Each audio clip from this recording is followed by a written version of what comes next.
እባካችሁ ይህን ቪዲዮ አታሳልፉት። በአሁኑ ጊዜ ኢትዮጵያ ውስጥ የኢሉሚናቲ ስርዓት ተስፋፍቷል። ኢሉሚናቲ የሰራው ያለ ህፃናቶች ላይ ነው። ህፃናቶች በተለያዩ ቦታዎች አድረው እያገቱ ይገኛሉ። ይህን አጋቾች ደግሞ በተለያዩ ቦታዎች ሴቶችንና ወጣት ልጆችን ተጠቅሞ ህፃናቶችን የቀሙ ይገኛሉ። ብዙ ህፃናቶች አዲስ አበባ ውስጥ ክፍለ ሀገር ውስጥ ጠፍቶ የት እንደገቡ እስካሁን አልታወቀም። እነዚህ ሰዎች ህፃናቶችን ያማልሉና በከረሜላ፣ በስጦታ፣ በሳይክል፣ በተለያዩ ጨዋታዎችን እያማሉ ልጆችን እያገቱ ይገኛሉ።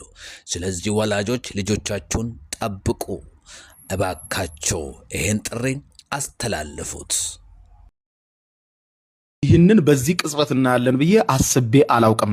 ይህችን ሴት ተመልከቷት። እኔ የኢሉሚናቲ አባል ነበርኩ። የኔ ዓላማ የምፈልገውን ልብስ ነው፣ የምፈልገውን ቡቲክ ቤት መክፈት እቅድ ነው ያለኝ። የራሳቸውን ማቴሪያል ስለሆነ የሚይዘው እና በቃ ይሄ የዓለም ነገር አለ። የምፈልገውን ቤት ነው፣ የምፈልገውን መኪና ነው መያዝ ያለብኝ ነው ምለው። በቀን 15 ልጆች ካስገባው 5000 ብር አለኝ፣ እጅ በእጅ ነው የሚሰጠኝ። 20 ልጆች ካስገባው ደግሞ 10000 ብርም 8000 ብርም ይከፍለኛል። ብር ይከፍለኝ ነበር።